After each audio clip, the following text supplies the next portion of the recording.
নারী পুরুষের সমান অধিকারের মাধ্যমে।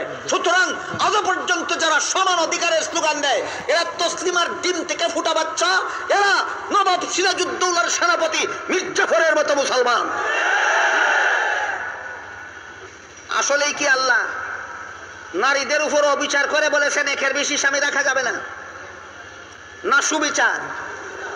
এই সুবিচার বুঝার মতো মস্তিষ্ক থাকতে হবে। তো এই সুবিচার বুঝার মতো বুধ শক্তি থাকতে হবে। তো আল্লাহ যখন কুরআন নাজিল করতেছিলেন তখন কি জানতেন কুরআন নাজিল সমাপ্ত হওয়ার 1400 বছর পরে পৃথিবীর মানচিত্রে বাংলাদেশ নামে একটা দেশ স্বাধীন হবে?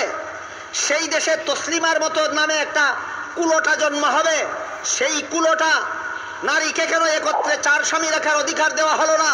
সেই অভিযোগে কুরআনকে মিথ্যা বলবে, ভুল বলবে। এটা কি আল্লাহ তখন জানতেন না? জানতেন? জেনে শুনেই যদি তসলিমার এই বেঈমানি প্রশ্নের দাঁতভাঙ্গা জবাব কুরআনে না দিয়া দেন, তাহলে কি কুরআন কিয়ামত পর্যন্ত চলার উপযোগী থাকে না অনুপযোগী হইয়া যায়? আপনারা কি জানেন কুরআন কিয়ামত পর্যন্ত চলার উপযোগী না অনুপযোগী? উপযোগী। তাইলে তসলিমার প্রশ্নের জবাব কি? আল্লাহ পাক রব্বুল আলামিন বলেন, নিসাউকুম হারসুল লাকুম ফাতু হারসাকুম আন্না শিতুম। হে মুসলমানেরা শোনো, তোমাদের স্ত্রীরা হলো তোমাদের সন্তান উৎপাদনের ক্ষেত। সন্তান উৎপাদনের ক্ষেত। যেহেতু আল্লাহ ক্ষেত বলেছেন, ক্ষেত বুঝেন আপনারা? যেহেতু আল্লাহ ক্ষেত বুঝেছেন বলেছেন, তাই ক্ষেতের উদাহরণের মাধ্যমেই আমরা তসলিমার এই শয়তানি কটূক্তির দাঁত ভাঙ্গা জবাব বোঝা সহজ হবে। আরেক রকমের ক্ষেত আছে ফসল উৎপাদনের ক্ষেত। নারীদেরকে আল্লাহ বলেছেন স্বামীদের সন্তান উৎপাদনের ক্ষেত। আরেক প্রকারের ক্ষেত আছে কৃষকদের কি উৎপাদনের? ফসল উৎপাদনের ক্ষেত। আপনারা বলুন, একটা কৃষকের যদি 4টা ক্ষেত হয়, 4 ক্ষেতের মধ্যে যদি এক কৃষকে বীজ বপন করে, একটা কৃষক যদি 4 ক্ষেতের মধ্যে সারা লাগায়, একটা কৃষক যদি 4 ক্ষেতে সার গোবর দেয়, একটা কৃষক যদি 4 ক্ষেতের আগাছা পরিষ্কার করে, একটা কৃষক যদি 4 ক্ষেতে পানি সেচ করে, ফসল হলে ভাগাভাগি নিয়ে ঝগড়া হবে। কারণ কৃষক একজন, ফসল ফলানেওয়ালা একজন, ফসল নিয়ে ফসলের ভাগাভাগি নিয়ে কোনো ঝগড়া নাই। কিন্তু যদি একটা ক্ষেতের 4 জন কৃষক হয়, ক্ষেত কতটা? গৃহস্থ কতজন? 4 জনে এক ক্ষেত পানি দিছে, 4 জনে এক ক্ষেতে আগাছা সাফ করে, 4 জনে এক ক্ষেতে সার গোবর দেয়, 4 জনে এক ক্ষেতে বীজ বপন করে, চারা লাগায়। ঘটনাক্রমে চারা লাগাইছিল তরমুজের। কিসের? তরমুজের। শিলা বৃষ্টিতে সবগুলি তরমুজ পচে গেল, একটা মাত্র তরমুজ রইল। কতটা? ক্ষেত কতটা? গৃহস্থী করলো কতজন? তরমুজ হইল কটা? এবার 4 গৃহস্থে পাইতে হইলে টুকরা টুকরা করতে হবে কিনা? ঠিক তেমনি ভাবে তসলিমাকে যদি তসলিমার দাবি মতে 4 স্বামীর কাছে বিয়ে দেওয়া হয়, ক্ষেত কটা হইল? চাষা কজন? পানি শেষ করবে কতজন? বীজ বপন করবে কতজন? সারা লাগাইবে কতজন? ফসল ফলবে আলুর মতো না একটা তরমুজের মতো? বাপ ডাকবে কারে? তখন তসলিমার ইজ্জত থাকবে না বেইজ্জত? এই বেইজ্জতের হাত থেকে মা বোনের ইজ্জত রক্ষা করার জন্য আল্লাহ একত্রে একাধিক স্বামী গ্রহণ করার বিধান দেননি। এটা কি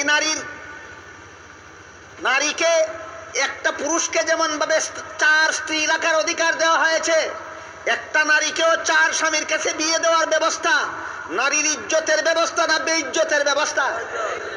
নারীর মর্যাদা না অপমান, অধিকার না ধ্বংস? এই ধ্বংসের হাত থেকে নারীকে রক্ষা করার জন্য আল্লাহ পাক রব্বুল আলামিন পবিত্র কোরআন নারীদেরকে যেভাবে মর্যাদা রক্ষা করেছে, আল্লাহর বিধান পবিত্র কোরআনের মাধ্যমে যেভাবে নারীর মর্যাদা রক্ষা হয়েছে, এভাবে আর কোনো জাতি, আর কোনো থিওরি, আর কোনো মতবাদ নারীর সেই মর্যাদা রক্ষা করতে পারেনি। কাজী আজকাল যারা তসলিমার সুরে সুর মিলিয়ে সর্বক্ষেত্রেই নারী পুরুষ সমান বলতে চায়, সর্বক্ষেত্রেই নারী পুরুষ যারা সমান বলতে চায়, এরা বাস্তব তথ্য প্রদান করে না তথ্য সন্ত্রাসী? তথ্য সন্ত্রাসী। আমি আগেই বলেছি, নারীদের জীবনে আল্লাহ আলাদা কিছু কাজ দিয়েছেন যেগুলি কোনো পুরুষে করতে পারে না। হাঁটাদারির কোনো পুরুষে করতে পারে না। কাজেই পুরুষকে আল্লাহ যে আলাদা কিছু কাজ দিয়েছেন, এইগুলি নারীদের দ্বারা করানো যাবে না। এইগুলি নারীদের দ্বারা করাইলে জুলুম হবে। আমার সাথে খেতে চাষ করো, আমার সাথে অফিসে চাকরি করো, আমার সাথে বাজারে রিক্সা চালাও, সমান অধিকার না ওভার ডিউটি? Over duty. এবার বলুন, যে পুরুষ নারীর কাজ নিজে করতে পারে না, নিজের কাজটাও নারী দিয়া করাইতে চায়, এই পুরুষটা সমাজে কোনো কাজের না নিষ্কর্মা? আর যে নারী নিজের কাজটা পুরুষকে দিতে পারে না, নিজের কাজটা নিজেই করতে হয়, আবার পুরুষের কাজও করতে যায়, সেইটা বুদ্ধিমতী না বোকা? তাহলে ইহুদি খ্রিস্টানের এই তথ্য সন্ত্রাসের শিকার হইলে পুরুষরা নিষ্কর্মা আর নারীরা বোকা হওয়া ছাড়া আর কোনো উপায় থাকবে না। বর্তমান দুনিয়ার ইসলাম তথ্য সন্ত্রাসের শিকার, বর্তমান দুনিয়ার মুসলমান অস্ত্র সন্ত্রাসের শিকার। কত কারণে বলেছিলাম? 3 কারণে। 1 নম্বর, মুসলমানের নেতারা ইহুদি খ্রিস্টানের গোলামি করে। 1 নম্বর কি? মুসলমানের নেতারা কাদের গোলামি করে? ইহুদি খ্রিস্টানের গোলামি করে।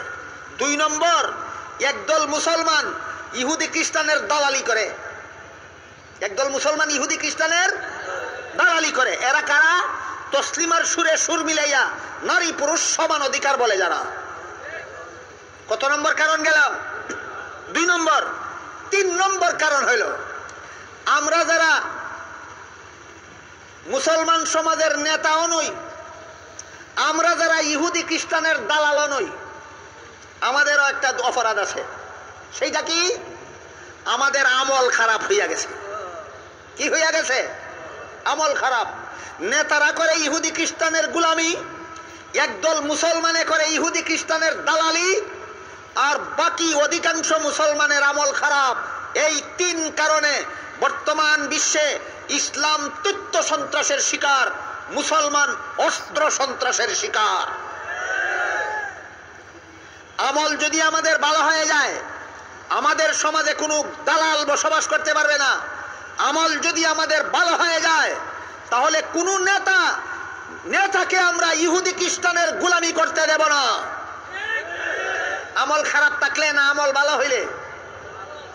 এ মর্মে আল্লাহ কি বলেন দেখুন। এবার আজকে আমি আপনাদের সামনে পবিত্র কোরআনের সূরা নূর এর 55 নম্বর আয়াত তিলাওয়াত করেছি। কোন সূরার? সূরা নূর। কত নম্বর আয়াত? 55 নম্বর আয়াত তিলাওয়াত করেছি।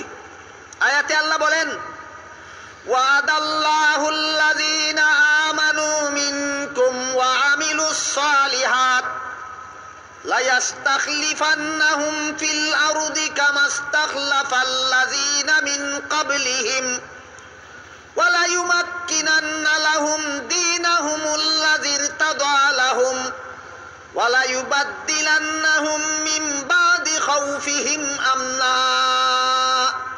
আল্লাহ বলেন, হে ঈমানদারের দল, যারা আমার বিধান কোরআনকে বিশ্বাস করো, যারা আমার নবীর সুন্নত তরিকা বিশ্বাস করো, যারা আমি আল্লাহকে বিশ্বাস করো, যারা আমার নবী মুহাম্মদুর রাসূলুল্লাহকে বিশ্বাস করো, যারা ইসলাম ধর্মকে সত্য বলে বিশ্বাস করো তাদের নাম ইমানদার।